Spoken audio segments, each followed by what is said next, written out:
ears, get the ears.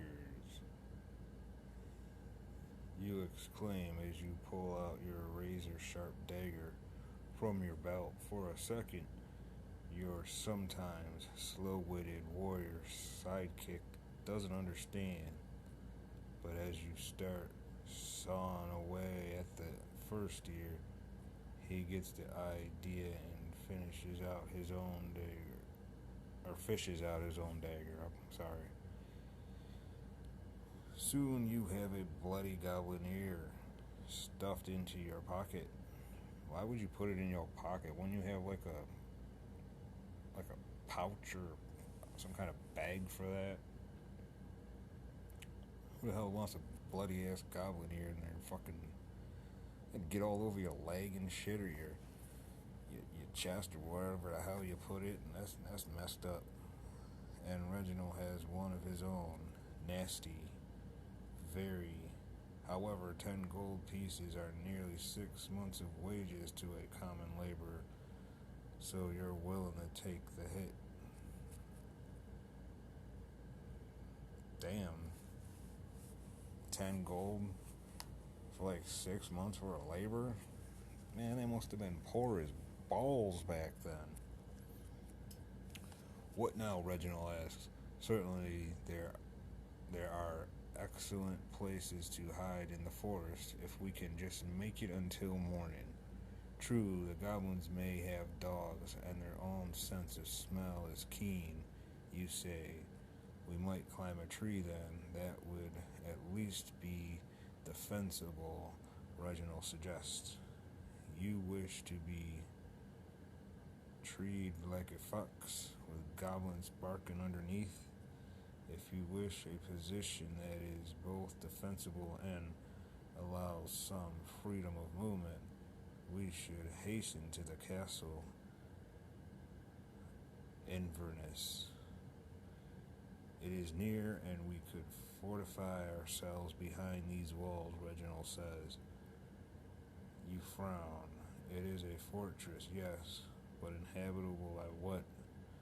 Gods know what manner of creatures may have taken up residence in that ruin over years. So let's see. Hide in the forest, garrison in the ruined walls, climb a large tree. Well, obviously the fortress would be the best option. Hiding in the forest wouldn't really work because, as they said, they have dogs and the goblins got a keen smell.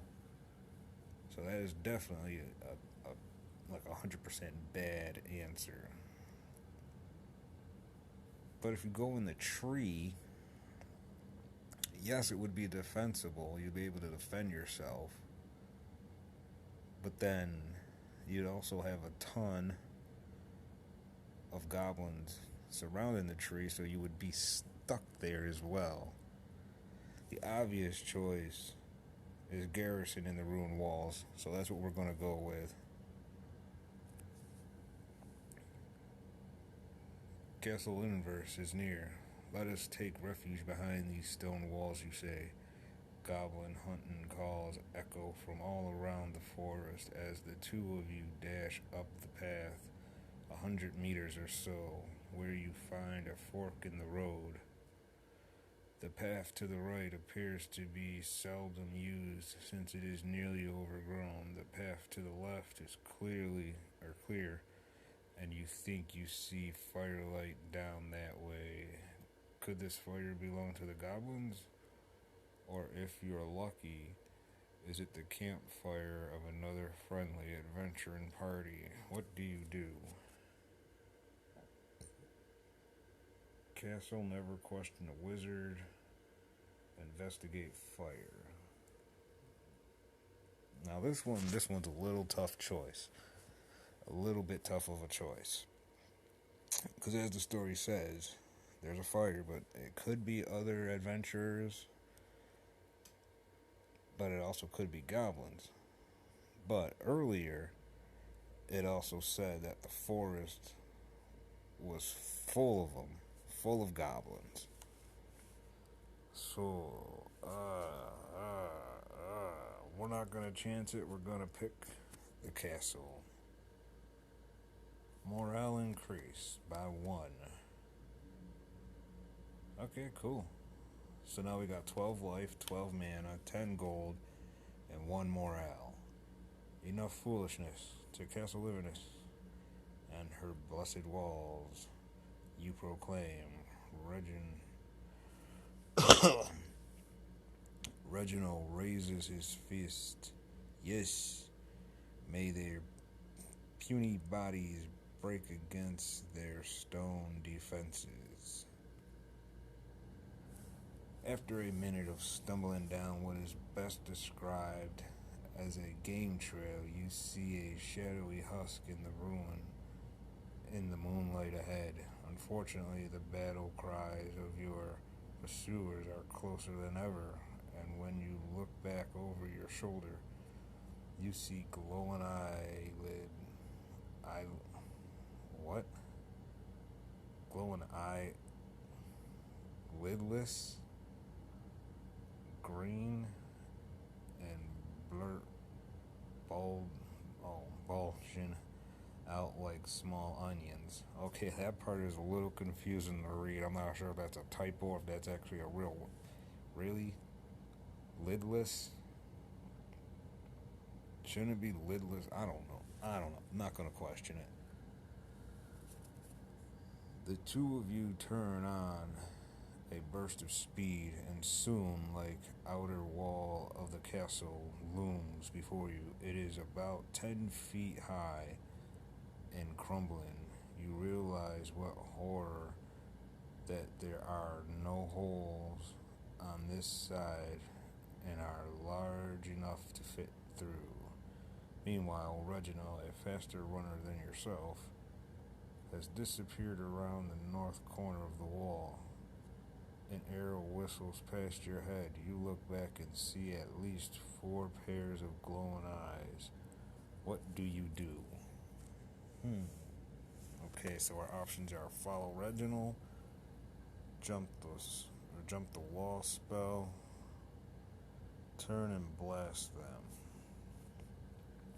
them. I don't know. This is a good choice. I mean, these are all good choices, really. Well, maybe except for the bottom one. Because if you stay in blast of 4, then there always could be more right around. But following Reginald might be a good choice, even though he's faster, because it'll be good to stick together. But then again, what if you go around the corner and he's not there and he already made it inside? You could use the jump the wall spell. But then what if Reginald didn't make it inside and he's still stuck outside? See, these are things you got to think about while making these choices. What should we do? We're gonna follow Reginald. See what happens here. Life decreases by 2. You turn. Let's see what happens. You turn north and follow Reginald. You're almost reached the corner when an arrow stabs into your shoulder.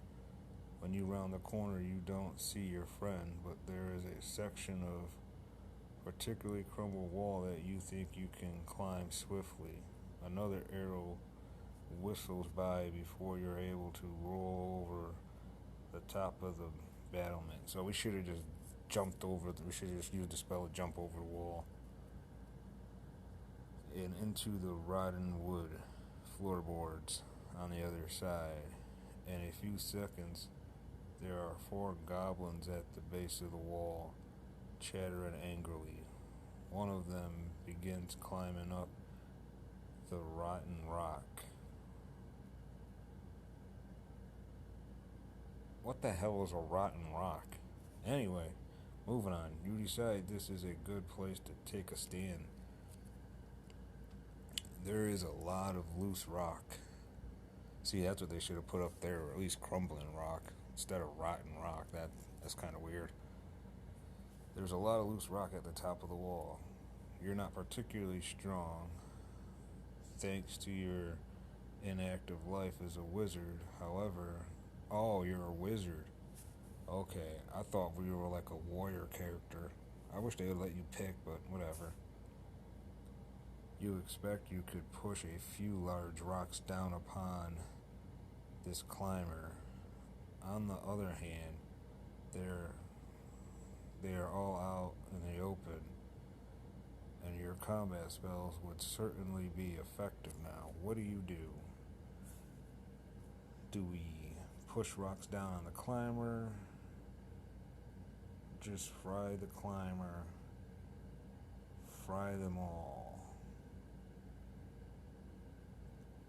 Well, the climber is just one.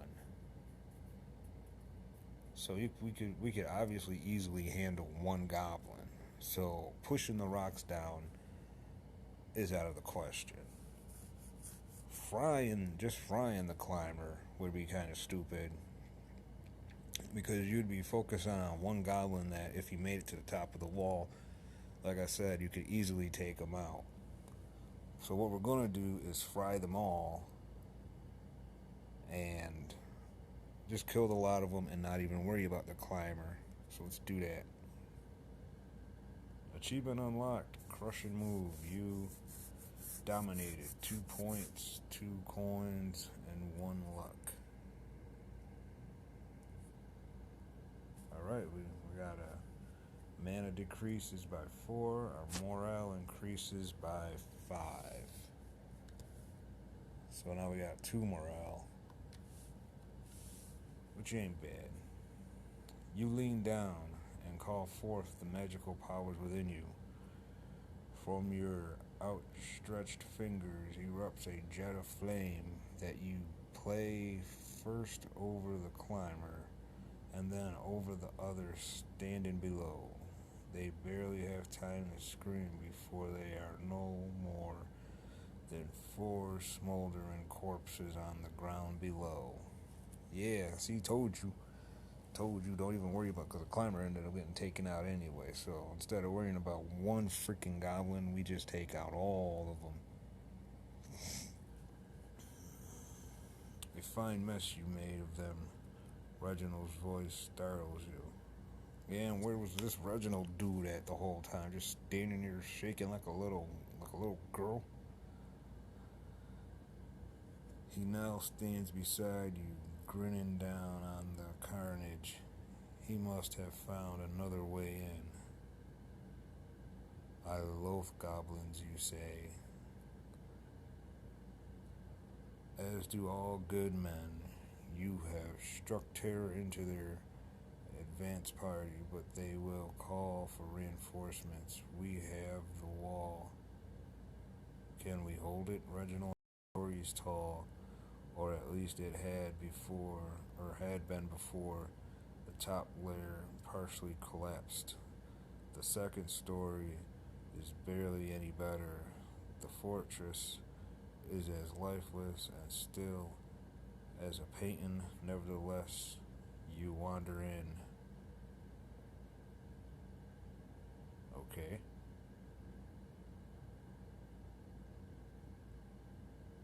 Oh, nevertheless, you wonder if anyone is looking back at you from the dark windows in arrow slits of the ruin. What do you suggest? Let's see. We have prepare a wall defense. Enter the castle now. Well, the way I look at it,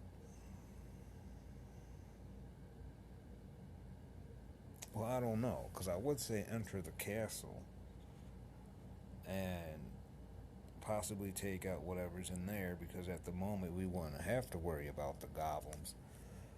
But on the other hand, seeing that the castle itself or whatever is breaking down,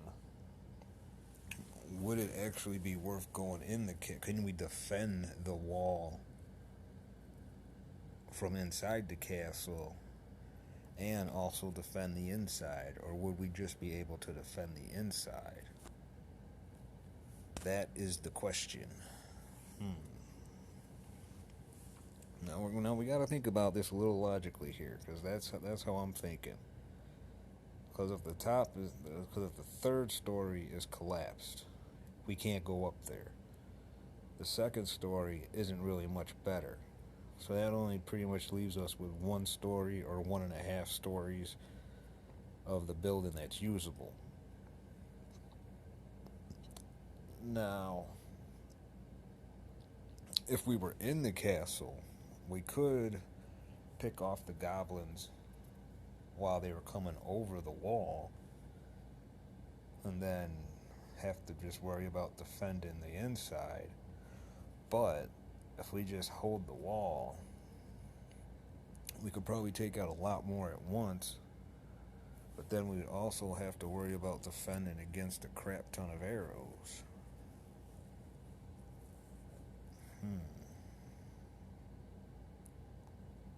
Indeed, it is a pickle.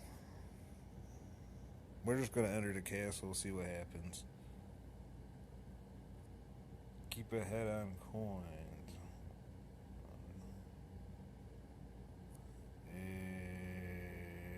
Whatever, shut up.